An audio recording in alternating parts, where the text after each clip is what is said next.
Hi viewers, అందరికి welcome friends. మన ఛానల్కి స్వాగతం friends. India versus south Africa మధ్య మ్యాచ్లో ఇండియా 51 రన్స్ తేడాతో చిత్తుగా ఓడిన విషయం మనందరం చూసాం.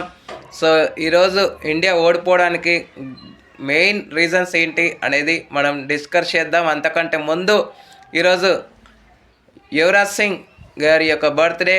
2011 వరల్డ్ కప్ హీరో, 6 సిక్సెస్ ఒకే ఓవర్లో సాధించినటువంటి ఘనత, 12 బాల్స్లో 50 చేసినటువంటి ఘనత, అన్ని ఘనతలు అందుకున్నటువంటి యువరాజ్ సింగ్ గారికి మన latest cricket updates HYT creatives తరపు నుంచి, హెచ్వైటీ క్రియేటివ్స్ ఫ్యామిలీ తరపు నుంచి we wish you many more happy returns of the day. And మీలో ఎంతమంది యువరాజ్ సింగ్ ఫ్యాన్స్ ఉన్నారో ఈ వీడియోకి లైక్ సింబల్ వేసుకోండి. అండ్ ఇకపోతే మనకి 2026కి సంబంధించిన వరల్డ్ కప్ టికెట్స్ అయితే ఓపెన్ అయ్యాయి గైస్. బుక్ మై షోలో పొందుపరిచారు. 100 నుంచి స్టార్ట్ అవుతున్నాయి స్టార్టింగ్ ప్రైజ్. హైయెస్ట్ ప్రైజ్ అయితే 2000గా ఉంది. 2000 ఈ ప్రైజ్ అనేది చెన్నై ఎంఏ చిదంబరం స్టేడియం దగ్గర దొరుకుతున్నాయి. అండ్ ఢిల్లీలో అరుణ్ జైట్లీ స్టేడియంలో జరిగేటువంటి మ్యాచెస్కి 150కి దొరుకుతున్నాయి. అహ్మదాబాద్ మిగతా స్టేడియంలో ఏవైతే ఉన్నాయో అవి మాత్రం 100 నుంచే ప్రైజింగ్ అనేది స్టార్ట్ అవుతుంది. ఓకే, ఎవరైనా బుక్ చేసుకోవాలనుకుంటే బుక్ మై షోలో ఇంకా అవైలబుల్గానే ఉన్నాయి. నిన్న ఓపెన్ చేశారు టికెట్స్ అనేవి. సో కొనండి గైస్, మంచిగా వరల్డ్ కప్కి సపోర్ట్ చేద్దాం.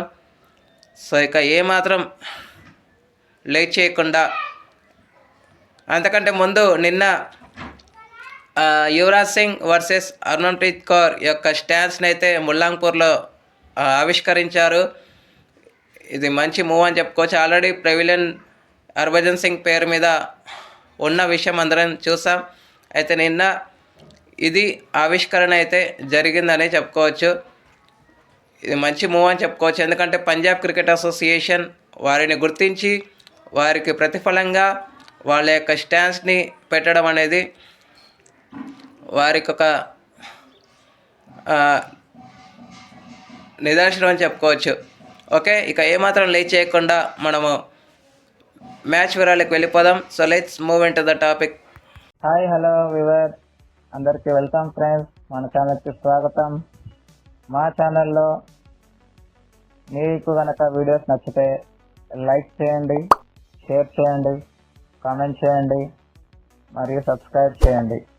మరిన్ని నోటిఫికేషన్స్ కోసం పక్కనే ఉన్న బెల్ ఐకాన్ని ఆల్ పైన ట్యాప్ చేయండి. ఆల్ పైన ట్యాప్ చేయడం ద్వారా మేము చేసే ప్రతి వీడియోలని, తాజా వీడియోలని నోటిఫికేషన్లో పొందగలరు.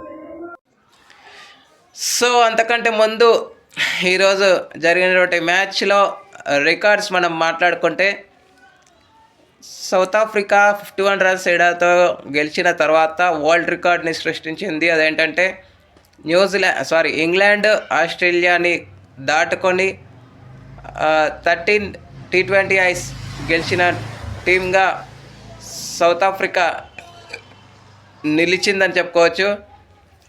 సౌత్ ఆఫ్రికా తర్వాత 12 మ్యాచెస్ గెలిచినటువంటి టీమ్స్ ఇంగ్లాండ్, ఆస్ట్రేలియా. ఆ తర్వాత 10 మ్యాచెస్ గెలిచినటువంటి టీమ్స్ న్యూజిలాండ్, వెస్టిండీస్.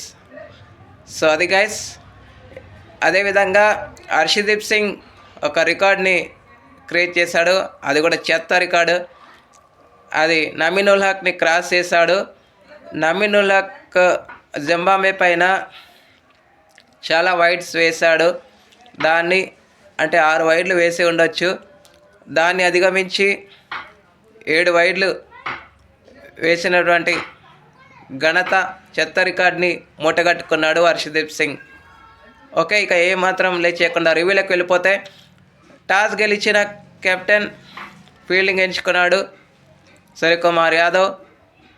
సో స్టార్టింగ్లో వీళ్ళకి వచ్చిన స్టార్ట్ని యూటిలైజ్ చేసుకోవడంలో విఫలమయ్యారు. 8 రన్స్కి రిజా హెండ్రిక్స్ అవుట్ అయ్యాడు. ఈ వికెట్ని వరుణ్ చక్రవర్తి ఇప్పించడం అయితే జరిగింది. ఎప్పుడు ఫస్ట్ ఓవర్లో వికెట్ తీసేటువంటి హర్షదీప్ సింగ్ అండ్ డెత్ ఓవర్స్లో వికెట్ తీసేటువంటి జస్ప్రీత్ బుమ్రా ఈ మ్యాచ్లో తేలిపోయారని చెప్పుకోవచ్చు గైస్. చాలా ధారాళంగా పరుగులైతే ఇచ్చారు. అండ్ హర్షదీప్ సింగ్ మాత్రం చెప్తాను, అది మ్యాచ్ ప్రోగ్రెస్ అయ్యే కొద్దీ, రివ్యూ ప్రోగ్రెస్ అయ్యే కొద్దీ. సో తర్వాత 38 రన్స్ పార్ట్నర్షిప్ బ్రేక్ అయిన తర్వాత ఎడెన్ మార్క్రమ్తో కలిసి మంచి పార్ట్నర్షిప్ క్యూడికేతో కలిసి ఎడెన్ మార్క్రమ్ మంచి పార్ట్నర్షిప్ అయితే నెలకొల్పడం జరిగింది. ఎడెన్ మార్క్రమ్ 29 రన్స్ చేశాడు. కాకపోతే ఈ పార్ట్నర్షిప్ ఎంత వాల్యుబుల్ అని చెప్పుకోవచ్చు. 83 రన్స్ పార్ట్నర్షిప్ అయితే వచ్చింది ఇద్దరి మధ్య. అయితే సెంచరీకి సమీపంలో వెళ్తున్నాడు క్యూడికే.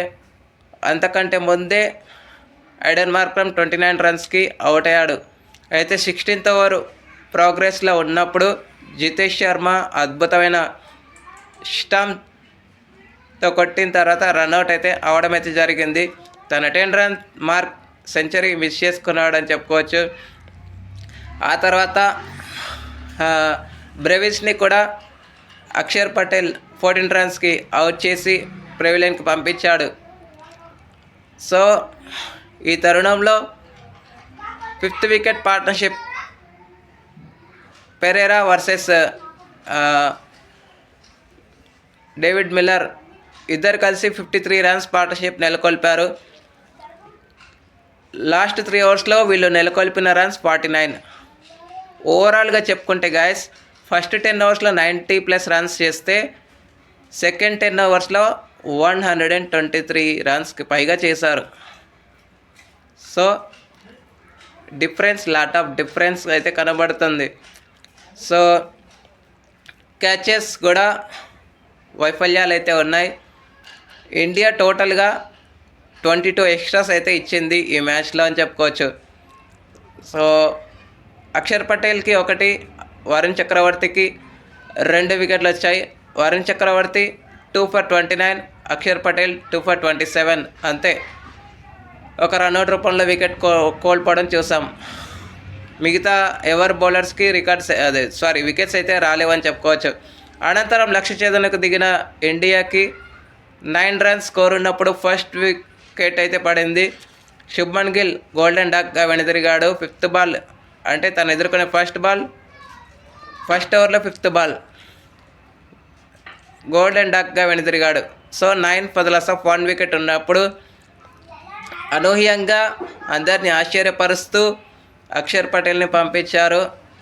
అక్షర్ పటేల్ని ఏ పేరిట పంపించారో మనకు అర్థం కాలేదు, కానీ గౌతమ్ గంభీర్ మేనేజ్మెంట్కి ఉండొచ్చు మరి.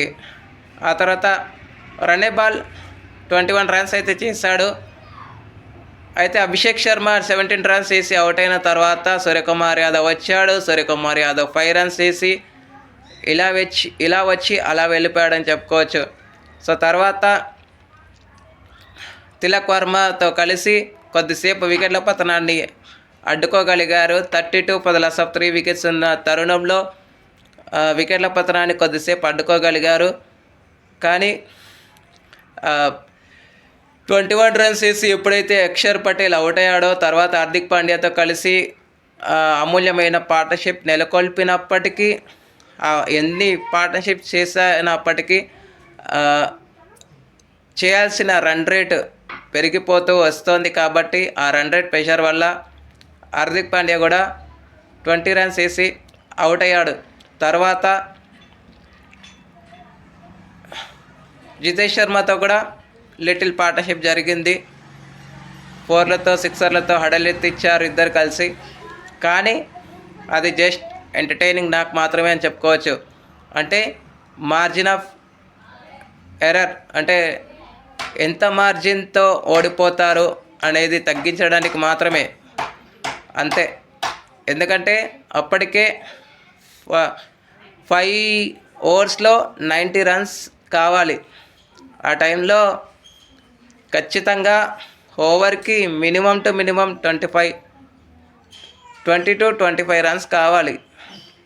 అలా అయితేనే ఖచ్చితంగా లక్ష్యానికి చేరువలో వెళ్ళగలరు. లేదా 18 to 20 రన్స్ వచ్చినా పర్వాలేదు. క్లోజ్గానైనా రాగలరు.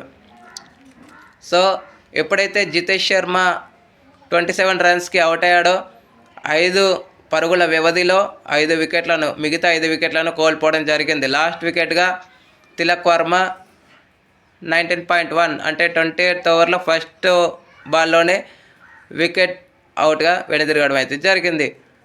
సో బాట్మన్ 4 వికెట్స్ తీసుకున్నాడు, 4 for 24.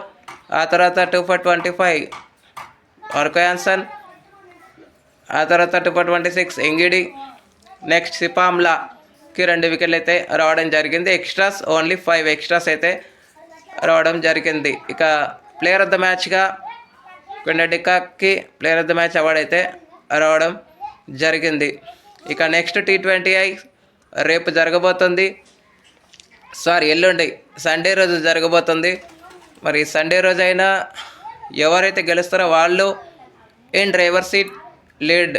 ఇప్పుడైతే 1-1తో సిరీస్ అయితే క్యూరియాసిటీగా ఉందని చెప్పుకోవచ్చు. చాలా డిఫరెన్స్ అనేది క్రియేట్ అవుతుంది. మరి చూడాలి ఈ మ్యాచ్ ఓడిపోయిన తర్వాత ఎల్లుండి జరిగేటువంటి మ్యాచ్లో ఎలాంటి హోంవర్క్ చేసి వస్తారనేది చూడాల్సిన అవసరం ఎంతైనా ఉంది. Okay friends, thank you. ఇలాంటి అప్డేట్స్ కోసం ఛానల్ని సబ్స్క్రైబ్, షేర్, లైక్, కమెంట్ చేయండి. మరొక అప్డేట్తో మీ ముందుంటాను ఫ్రెండ్స్. అంతవరకు సెలవు, నమస్కారం.